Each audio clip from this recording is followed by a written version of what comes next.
Welcome everyone. I'm Richie Brayman with the University of Georgia's Center for Urban Agriculture. The center supports this webinar technology for UGA Extension and would like to introduce you to the host of this webinar series. Dr. Bodhi Panisi is a professor of landscape horticulture in the Department of Horticulture at the University of Georgia. She's located on the UGA Griffin campus. Dr. Panisi has worked with the landscape industry since 2000. Bodhi would like to welcome you and introduce you to our speaker. Good morning, everyone. And again, thank you for joining us on this snowy day and helping us kick off the 2018 webinar series. Our first speaker is Rick Smith, who has a long history with the landscape industry in the state of Georgia.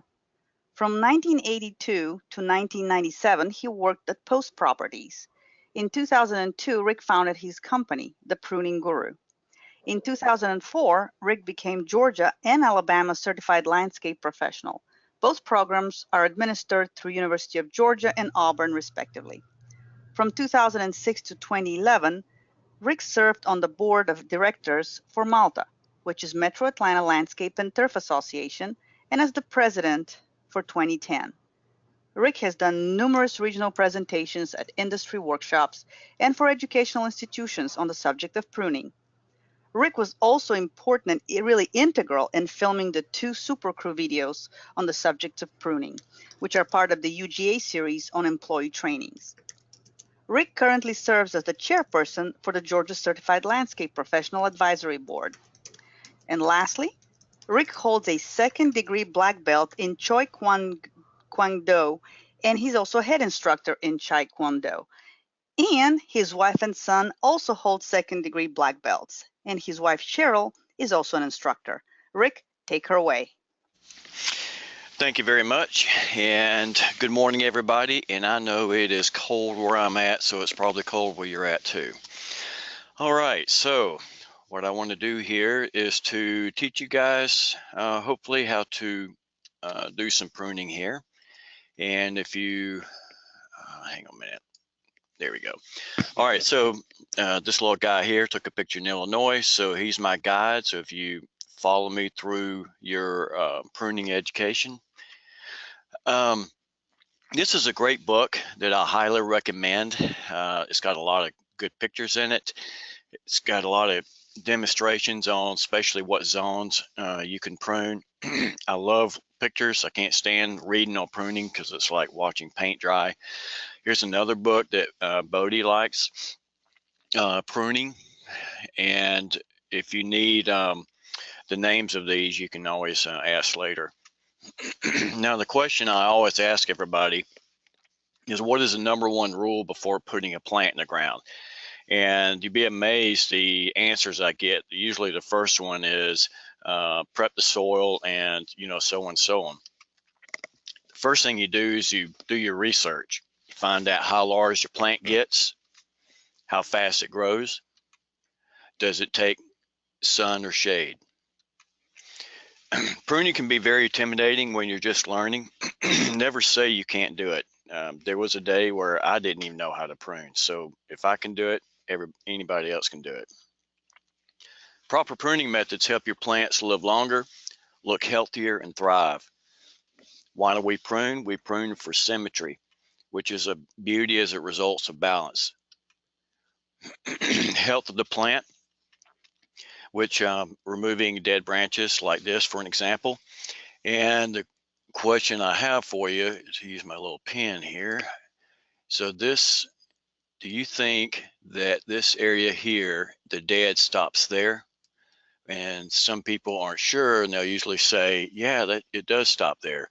But if you notice, it does not. So you need to make sure that you cut the dead off as soon as you can. That way this collar right here, which I'll go in later, will actually start growing over the wound to seal it. Disease branches and foliage.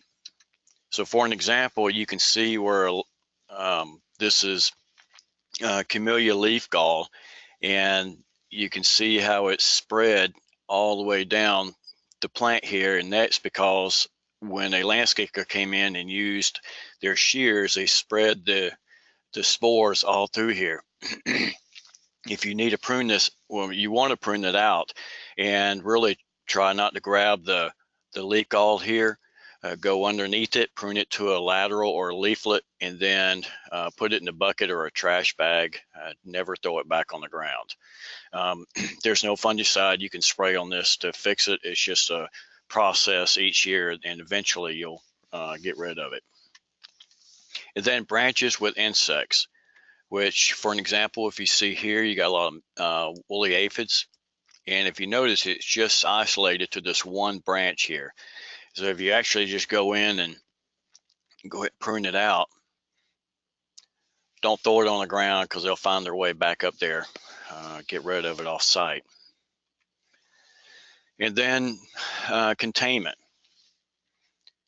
Keeping a tree or shrub in bounds of its planted area. This right here, what drives me crazy. So somebody will go and get a 3-gallon Japanese maple, and they'll put it in a little spot like this, and they think it'll never grow. Well, the problem is it does. And then a lot of times when it gets out into the sidewalk right here, they'll call me up and say, hey, can you come and bring my Japanese maple back in bounds? Well, the answer is no, obviously. And then production, which means blooms or fruits. You know, blooms, you know, pruning produces a lot of great blooms. And then fruit. And one thing that I want to mention here that I'll mention later as well, but you know, the energy in the root system really has a lot to do with not only the blooms, but also the fruit as well, how the fruit is produced. So if you notice these small bananas here, all right, the reason why the bananas are small is because this bloom is still here. And if you notice to the left how large the bananas are, and there is no bloom here. So earlier on, someone cut the bloom off, and now look how large the bananas are. And that's due to the energy going to the bananas or the fruit instead of going to the bloom. Do the job right, be safe, never get in a hurry, use the right tool for the job. Always know where your fingers are. Do not take shortcuts like these guys did. And I'm sure that a lot of people are laughing, but you know, no matter what you say, that's talent right there. And not that I would ever do that. And then the next slide, you know, sometimes you have to question people of their intelligence like this. Not very pretty. All right, so I want to go over some tools that I highly recommend. Falco's is my choice of pruners versus any others due to their Swiss made. They're almost indestructible, and they just make really good handles for anybody's different hand grip. For an example, this right here, Falco really puts a lot of effort into try to meet everybody's needs for whether you have small hands, large hands. And also, this is a bypass pruner. And with it being a bypass, the blade actually bypasses through the whole branch versus an anvil like this one. An anvil pruner is basically where the blade hits a solid surface like this piece right here. And when you first buy these, they're okay because they're very sharp. The problem is over time, the blade gets dull, the blade also gets loose, and it's very difficult to sharpen. So when you actually prune, then you're doing more smashing the branch instead of a clean cut. And then you have your bypass loppers versus your anvil loppers. And then you have your Falco folding handsaw. Now, the Falcos aren't the only one that makes handsaws, obviously. The one that's almost identical to this one is the Corona. You can get these at Ace Hardware. And the Falco is usually around $35 or so. The Coronas are usually around 25 or so, depending on the size you get. But the great thing about these, you can fold it, stick it in your back pocket, and use it whenever you need. And then you have the short Fiskar pole pruners. Reason why I love these is that one, here is the handle that you grab to pull down in this direction to close the blade or cut the branch. Now, if you're reaching up really high and you can't reach this, then you handle, then you come down here and you grab this little ball and you pull it in that direction, and it also activates the blade, which will cut the branch. And the great thing about this head here is that it swivels, so you can direct it in really any direction you want to, which is a nice feature. And then they also make this in a long pole prune. I think these are 12 or 13 feet long, and of course both of these are bypass as well. And then this is for the extreme. Now, these are some cool tools I'm going to recommend. This is a Black & Decker Alligator Lopper, and I got this on Amazon. Love the lithium battery here, and then of course you see the chain right here. This will cut up to 4 inches in diameter. It's very lightweight and it's very safe. These handles right here and there, both of these have to be pushed down exactly the same time, so you can't operate this with one hand. I had my guys go in when we first bought them and had them throw it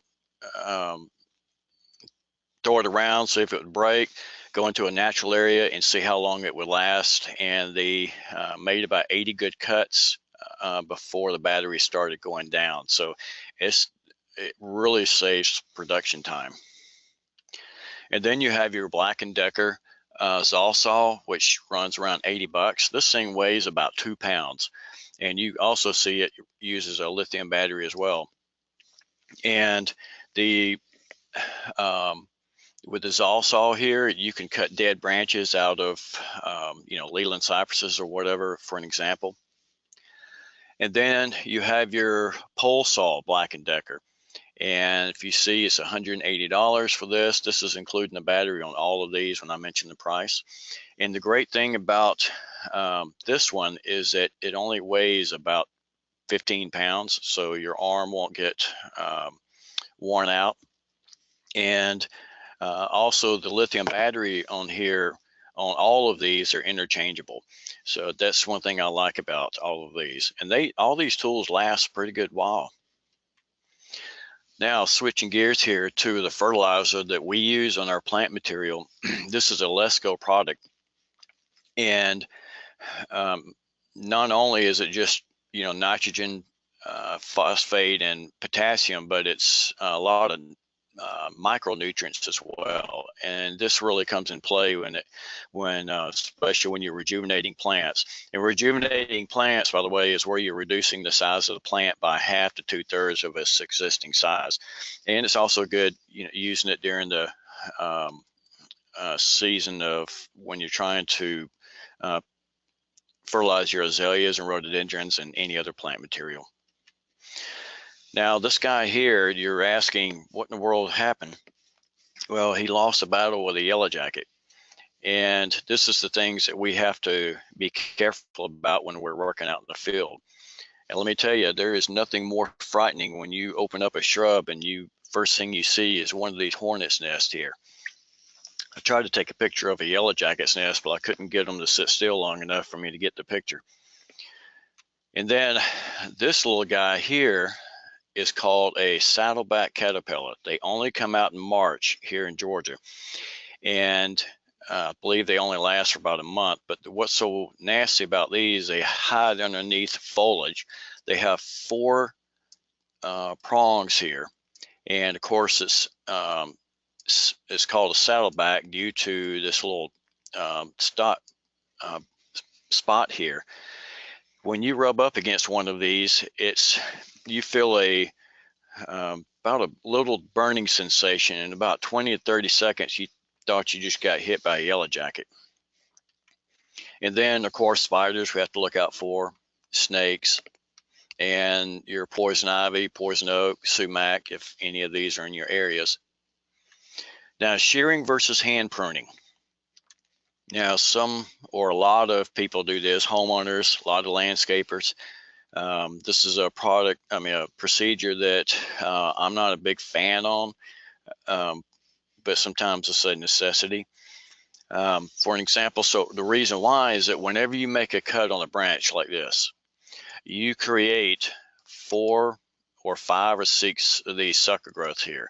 And then when you come and you actually prune these again, well, now you're going to quadruple the amount of growth. So what happens is that you get the foliage gets so thick that air and light can't get into the center of the plant, and all the foliage falls off. So now you just end up getting a dome, and I'll show you this later. And then you have a hand pruning, which is where you're redirecting new growth. You're opening the plant up to allow light and air into the center of the plant, and this also helps to prevent excessive diseases and So by saying this, you know, these are called laterals here. You'll see me, you'll hear me mention this quite a bit. So if this is the main branch, these are considered laterals right here.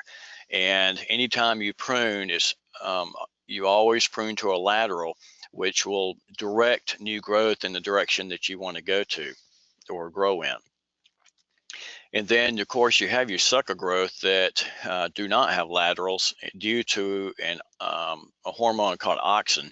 And in order to disrupt that flow, you prune it to a node here, and this will actually force a lateral going in this direction. And if you notice that I have this cut in an angle, and so the water will run off. But you know, it's one thing cutting at an angle. There's another cutting at an angle in the wrong direction. So you know, you never want to do it in this, because one, this little area right here is unnecessary wood, and it will start decaying. All right, so hand pruning. If you see here, we got some sasanquas here with some happy pruning gurus, and our job is to come in and thin out the sasanquas and get them back away from the slides.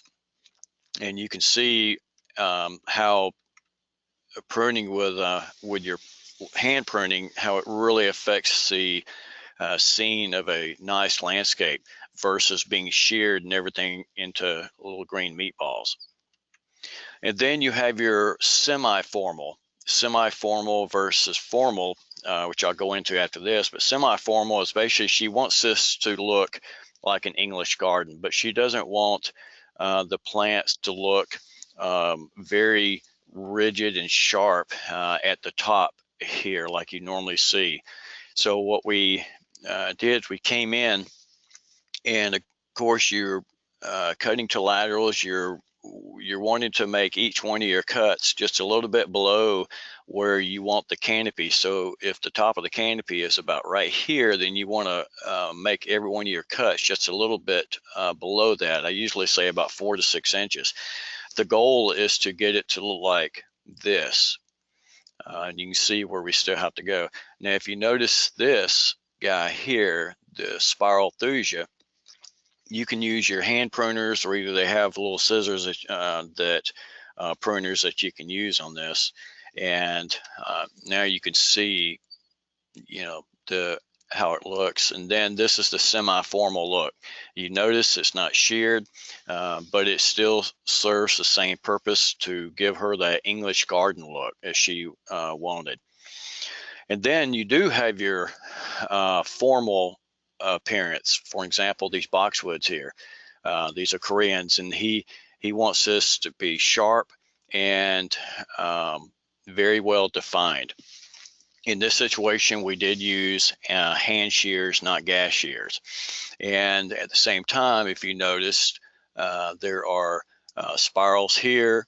You got Baptisia here that's just flopped all over the place. So we know not only are you focused on one plant, but in the you have to really focus on everything around it to make sure the garden looks great like this. So now the Baptisia is, you know, lifted off of the boxwoods. The spirals are done.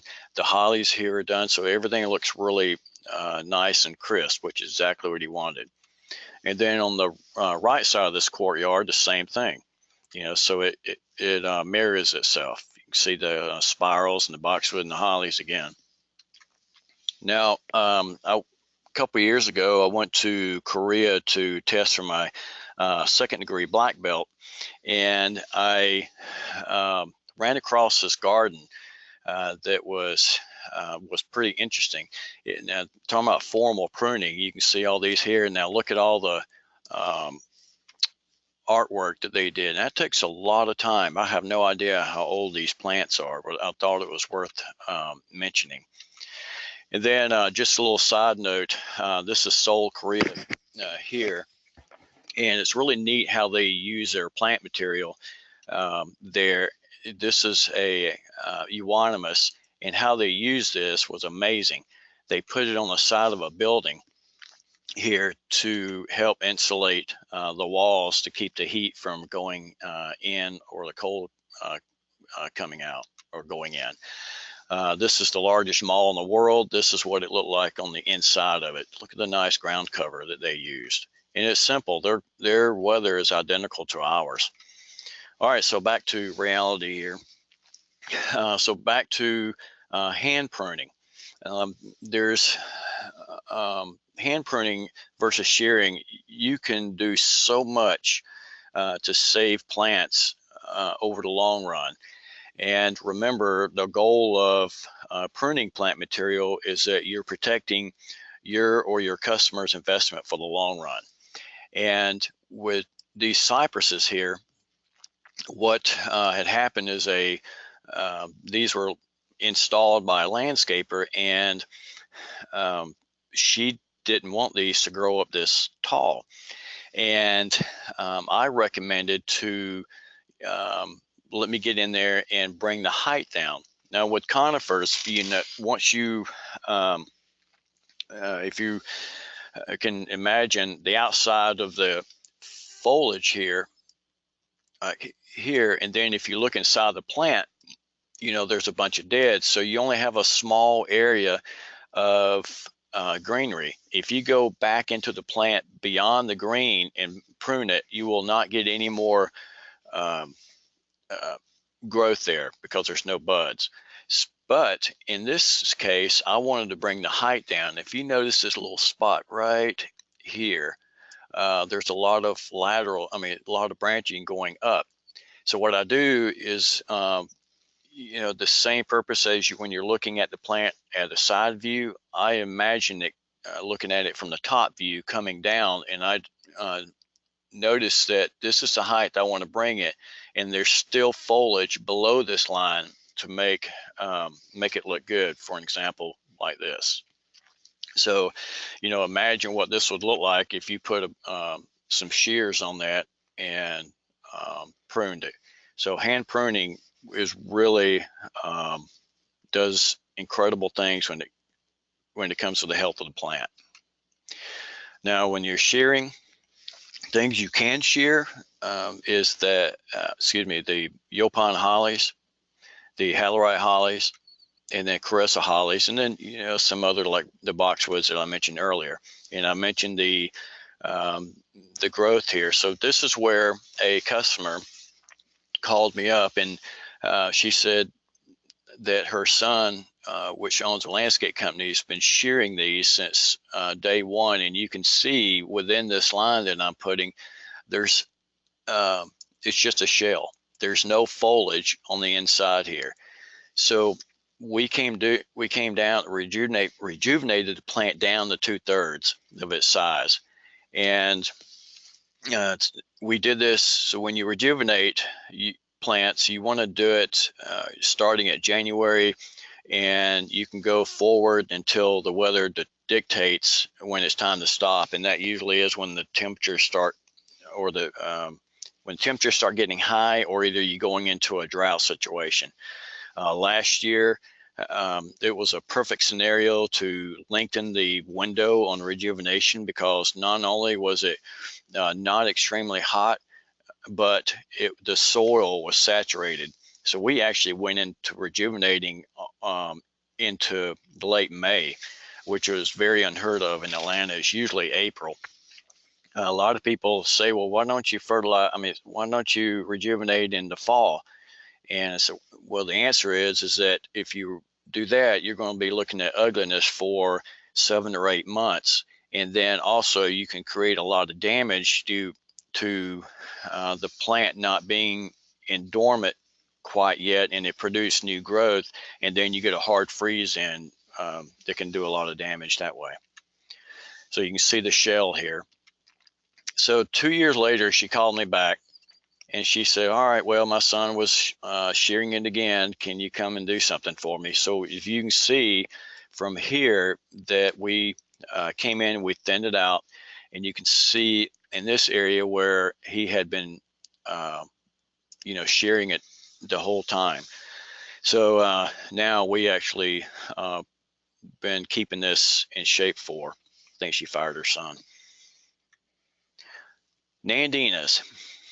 Guys, I have to tell you, there is no reason on this God's green earth to shear Nandina, ever. This plant right here, you know what that looks like to me? That looks like a chicken. See that? So there's no reason. Now here you can see where this Nandina domestica, it was sheared, and then this one was not. Nandinas grow like bamboo. Wherever you make the cut on a Nandina, that is the only that's the only place that's going to produce growth. Not like ligustrums or hollies do. Wherever you make the cut, the new growth is going to come all up and down the stalk or stem. Not the case with Nandinas. If you have really leggy Nandinas, like for an example, this is getting a little leggy here. If you take some of this tall growth, and if you prune it down, let's say in this area here, halfway down, and then get another stalk and prune it just a little bit lower, basically you're staggering your cuts. So whenever it produces new growth, it's going to fill in and it's going to cover this this area right here.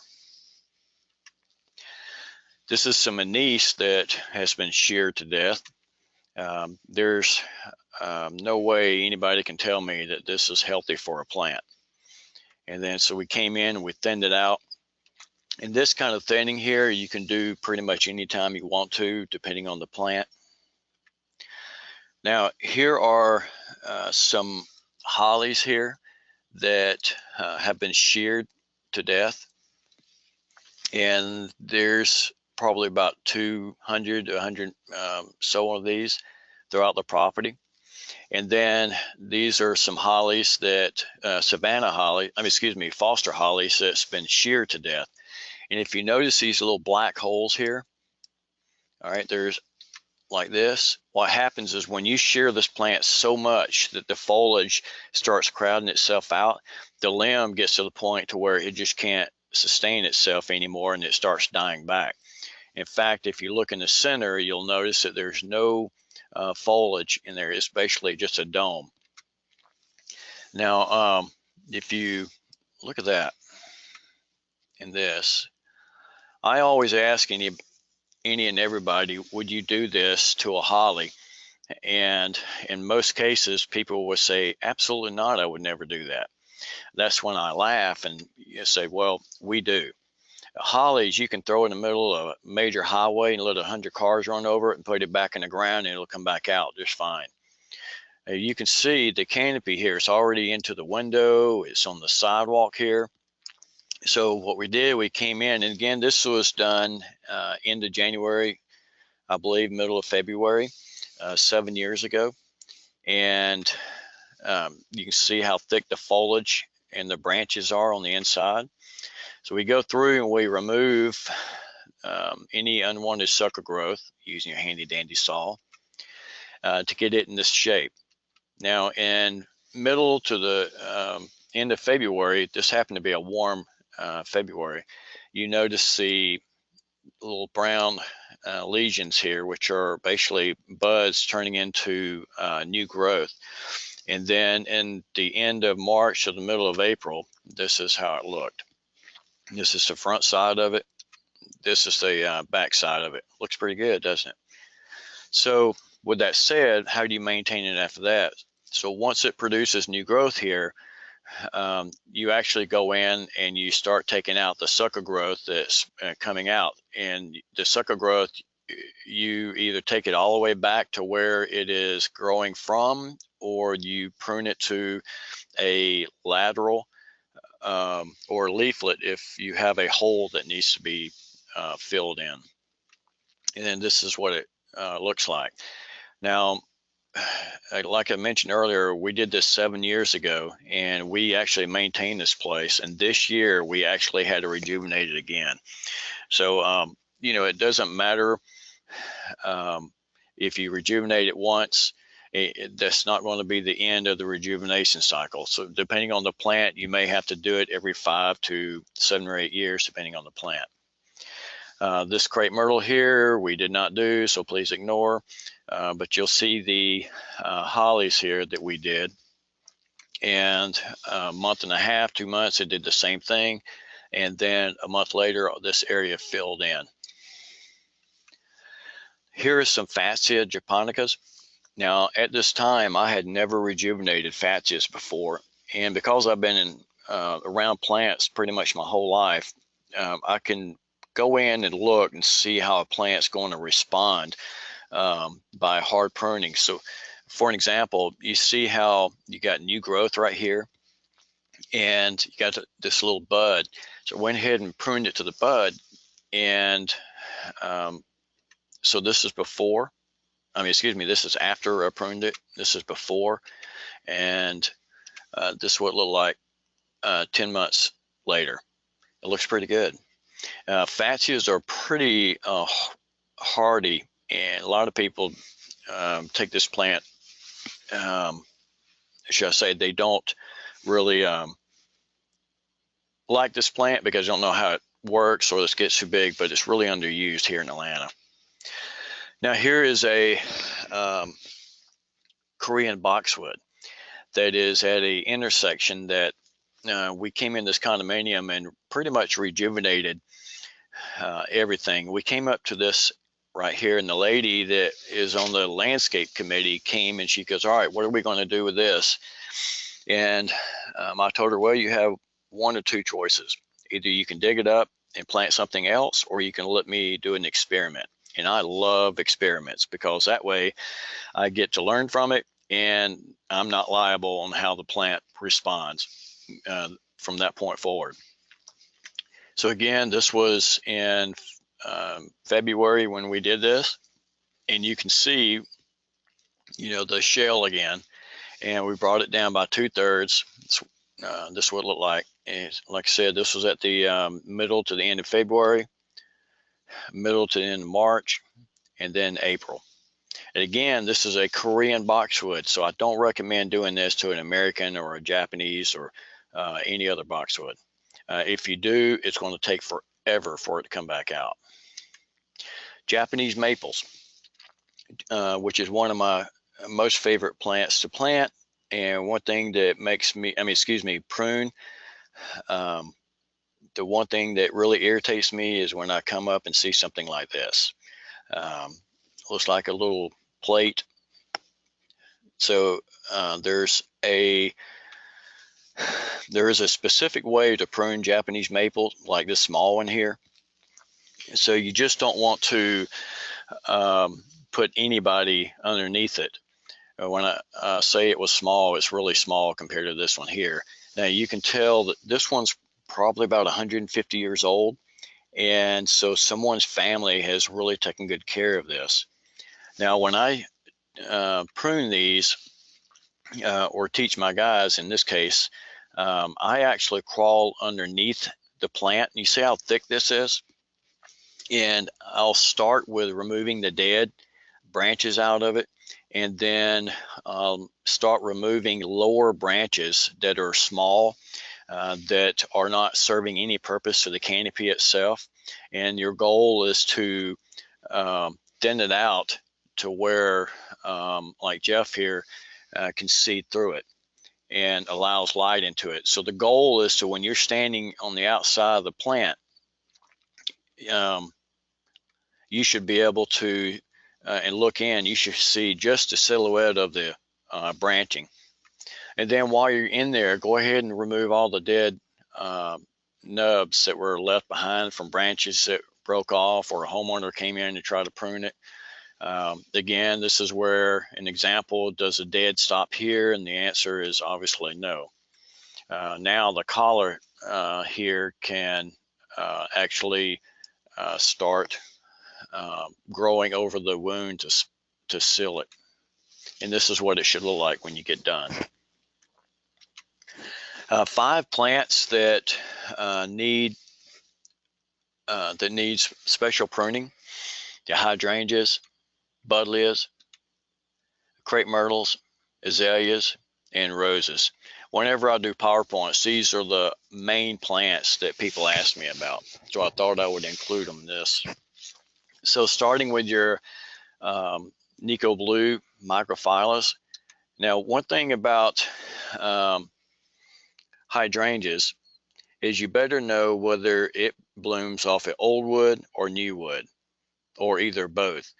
And our customer here, she planted this in, which I thought was really cool. On the right side of your screen, that is Endless Summer, which blooms off of old and new wood. And then to the left is your Nico Blue hydrangeas, which bloom off of old wood. And then in the back here is Incredibles, which bloom off of new wood. And the rule of thumb that I always tell everybody is that to know whether it blooms off of old or new wood, if the bud is real small, it will bloom off of new wood. If you have a bud that's about as big as the end of your pinky, it blooms off of old wood, unless it's Endless Summer, like this, for an example. But if it doesn't have any leaves or any blooms on it, you can't tell a difference. So you better make sure that you 100% sure know it's an Endless Summer before you prune it.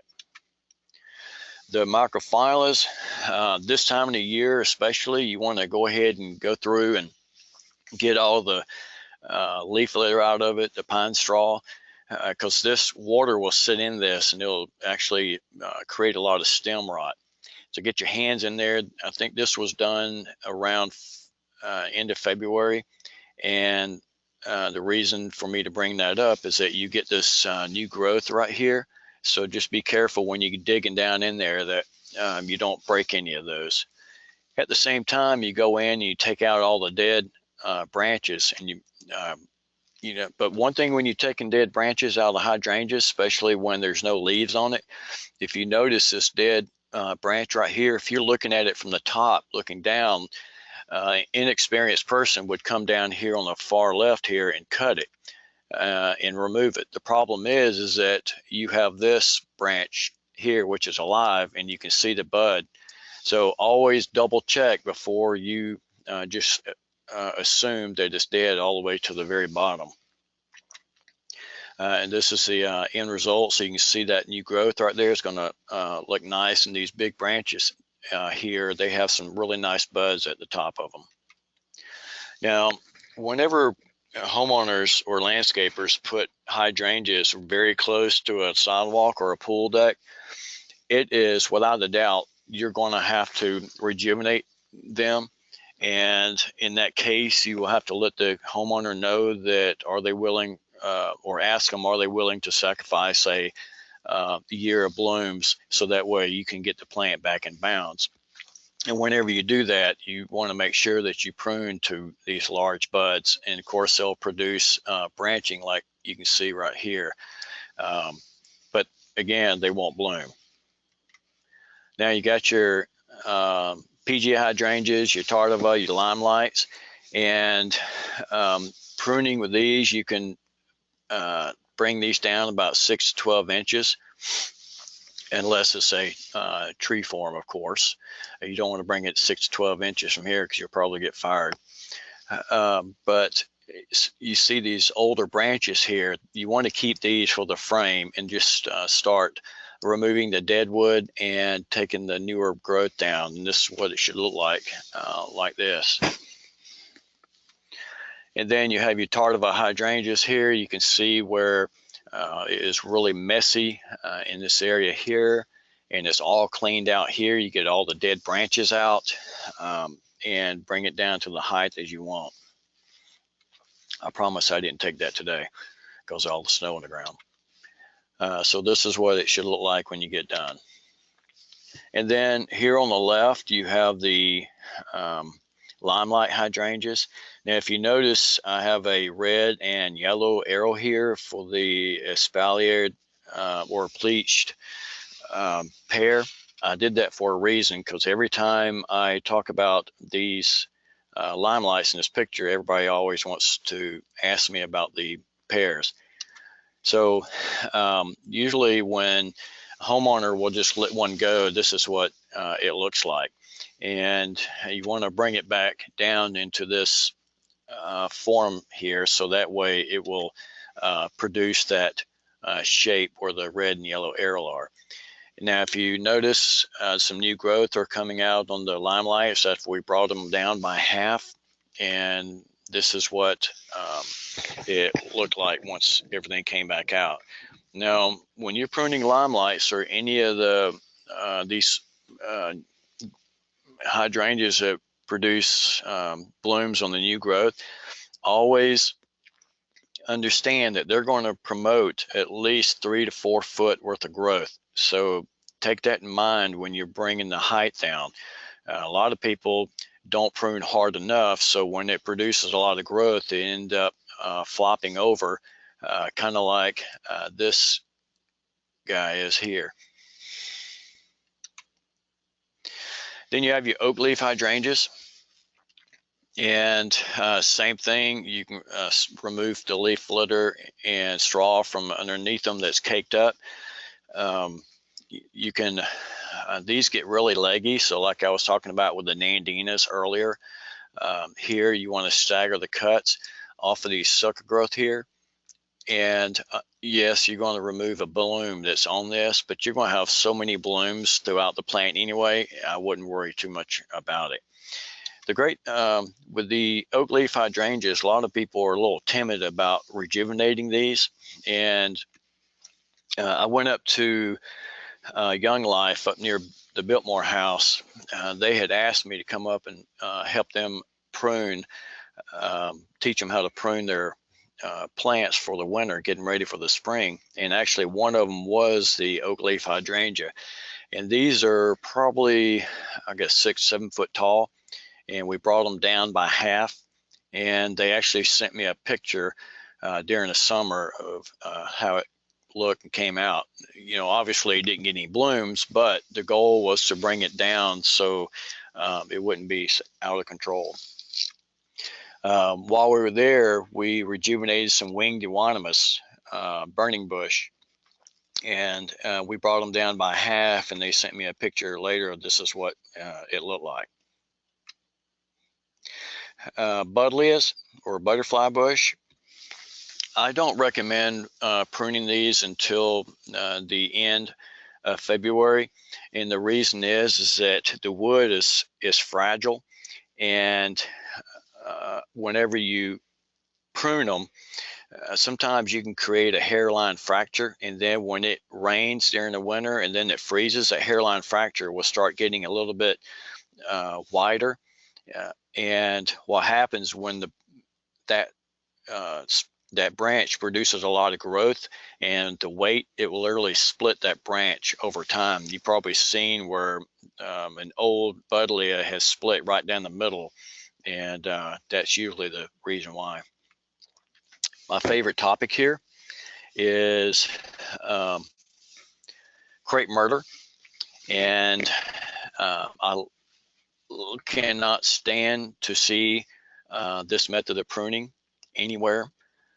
And I hope that a lot of your landscapers here that are listening, if you're using this kind of method, please do not, because yes, the plant comes out nicely, but the sometimes, but the problem is that it creates a lot of dead wood in the cambium, and it's also susceptible to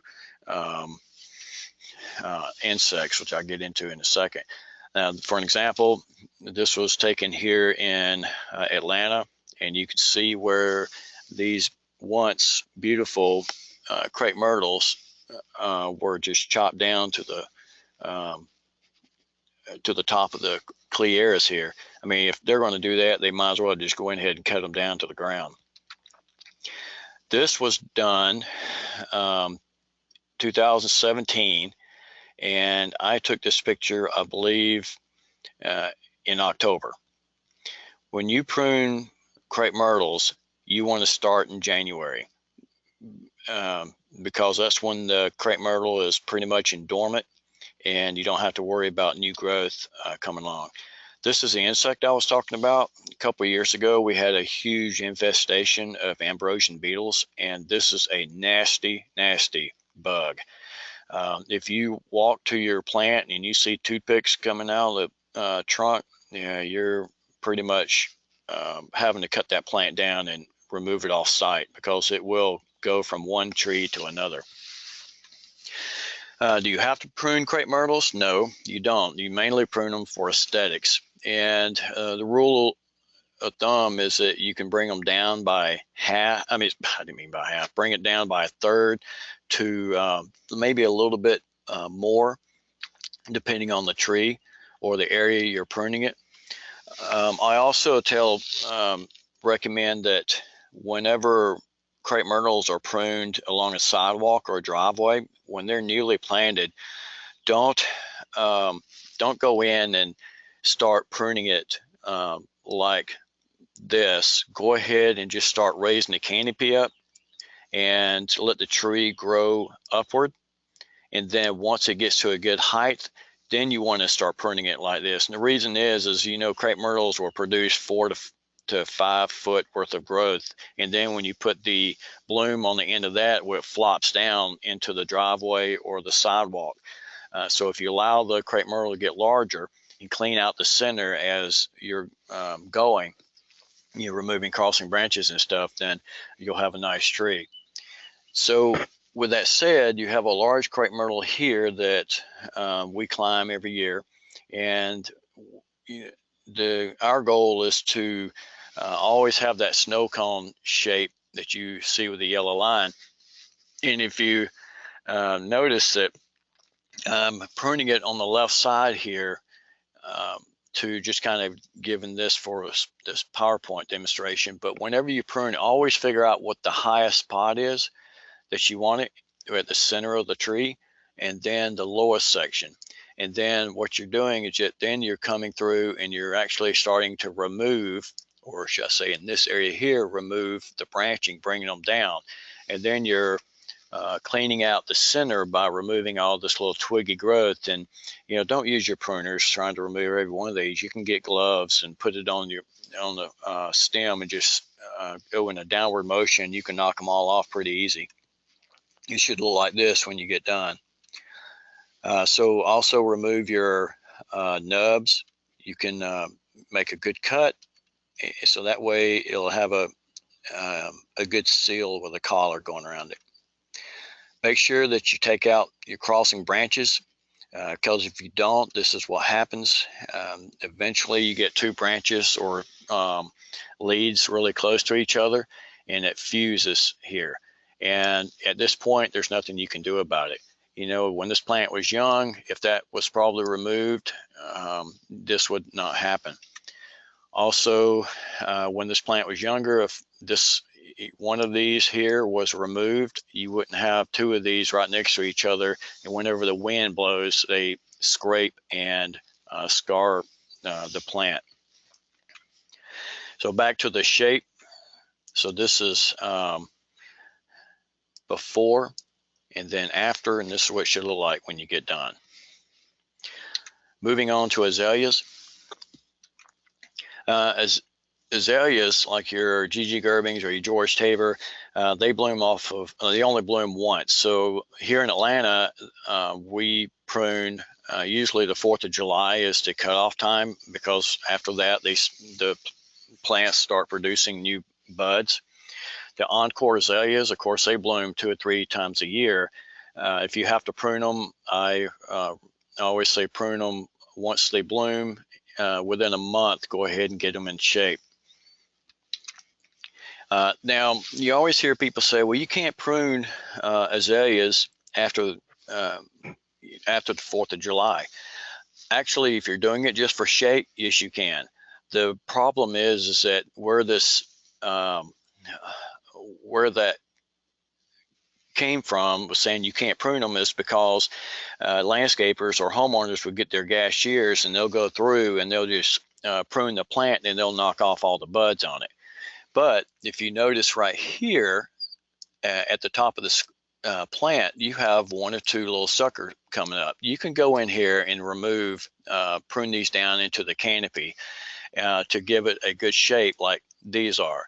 So yes, you can prune it after it after the buds are starting to set. Just be careful how much you take off. And then by good pruning methods, good fertilization, this is what you get when you're pruning, for azaleas. These happen to be Gigi Gerbings here. Now, let's say you have a large azalea that's about 6 foot tall and you want to bring it down to about 2 foot. When's the best time to rejuvenate it? This is a question that I ask everybody when I do this PowerPoint, and most answers are, well, you rejuvenate it after it blooms. The problem is with that answer is that if you have a large plant azalea like that, it probably is in disarray, and the purpose of bringing it down is to give it a better shape. The time you want to do that is the middle to the end of February. And the reason why, and of course, yes, you're going to be removing your blooms like you would your hydrangeas. But the purpose of it is whenever an azalea, for an example, produces a bud, it takes a lot of energy from that root system to produce that bud. And then when that plant blooms, it takes a lot more energy to produce that bloom. And then if you rejuvenate that plant after it blooms, now you're asking that plant to produce foliage after it just run a marathon. So that is the reason why you want to do it in February. Now, if you are under irrigation, I don't see any reason why you can't rejuvenate after it blooms. But in a lot of situations where there's not irrigation, I don't recommend doing it after it blooms. Roses is generally you prune late winter or early spring, depending on the rose. Knockout roses, for example, you can do now. Got a pop quiz here. Do you have to be very careful pruning knockout roses? The answer is no. I had a customer call me, and he said that his wife just about divorced him because he butchered his knockout roses. And I asked him, I said, well, how low did you bring them? And he said, well, sir, he goes, these things are 6 foot tall. I brought them down to 4 feet. And I said, well, you might want to get your wife out here because I'm going to bring them down to about 1 foot to 2 feet from the ground. And by educating her, like I just educated you on the azaleas, she said, okay, that makes sense. So to this slide here, these are an example of the good cuts, and then these are bad cuts that you do not want to perform due to various reasons. So here's your knockout rose here. When you're pruning these, you want to remove all of the dead branches that's in the center of it, and you'll have a lot of this new growth here. You want to remove what you can and leave what you need to produce a nice shape or frame for this plant. Whenever you prune it, make sure that the bud is always on the outside of going to the outside of the plant, because if you prune it to where the bud's on the inside, it's going to grow in, and you don't want a bunch of branches going in like this, and it's just going to get all cluttered up. You always want branches to grow outward. Your hybrid teas, you can bring those down to 18, 24 inches, even more if you're more experienced. This is usually a safe zone because I never know who I'm talking to when I give these PowerPoints. And then your shrub roses, you can go in and take out the old canes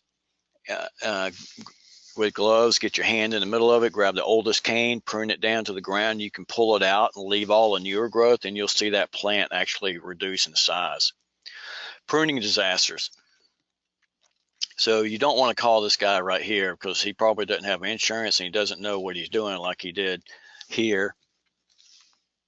Here, even Korea does bad cuts. This is a ginkgo that they butchered just so they could show this sign here. Graft repairs, the reason why this is a bad idea is that at the top here, you'll notice that where they're just cut off, they do not have collars like this does. And what happens, for an example, is that it will start decaying like this.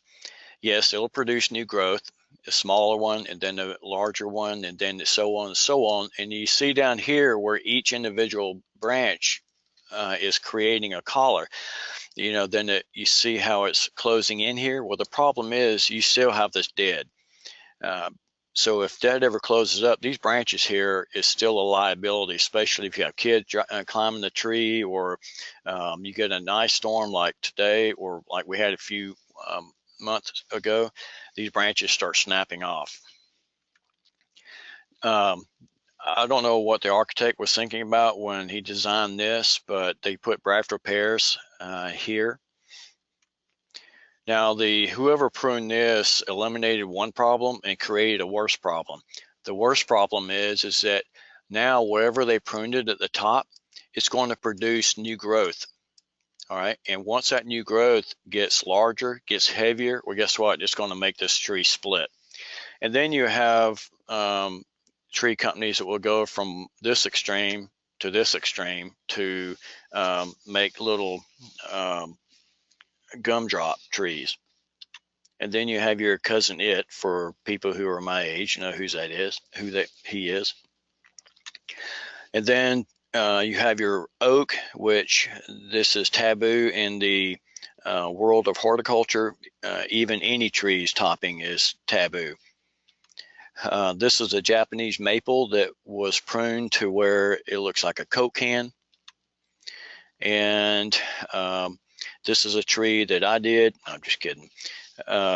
So enjoy, just don't top trees. All right, and then you have your dead branch here. You need to cut this off so that way you don't, it won't break off and create a cavity. And you can see where the dead wood here is extended outward, so this collar here cannot grow over the wound. As this is a nice healthy collar. Now you have your 3-point cut, which is your first cut's under, your second cut's over it to remove the weight, and then never cut into the collar because it will produce a larger wound and heal slower, or the collar will grow over the wound slower.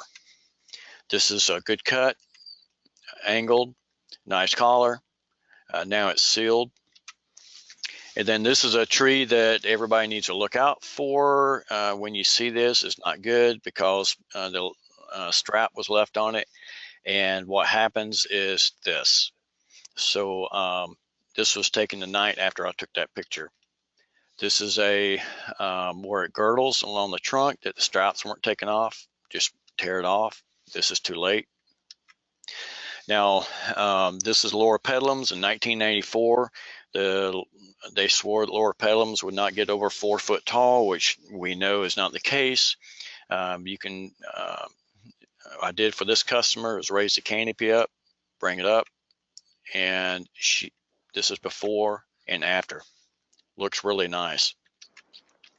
And the last few slides here, this is spaliered podocarpus that I thought was really cool.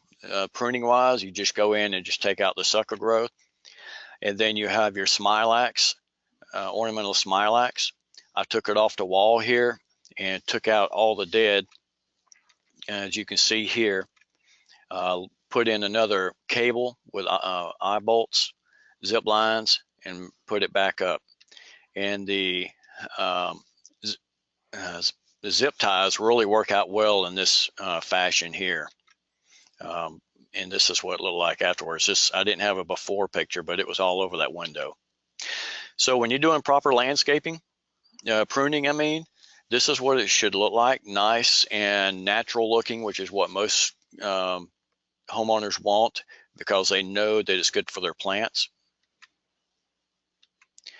So I just want to thank you for your time. Thank you, Rick. This was very wonderful and very informative. You sure have brought a lot of your experience, and I'm sure we could hear a lot more of you in the future.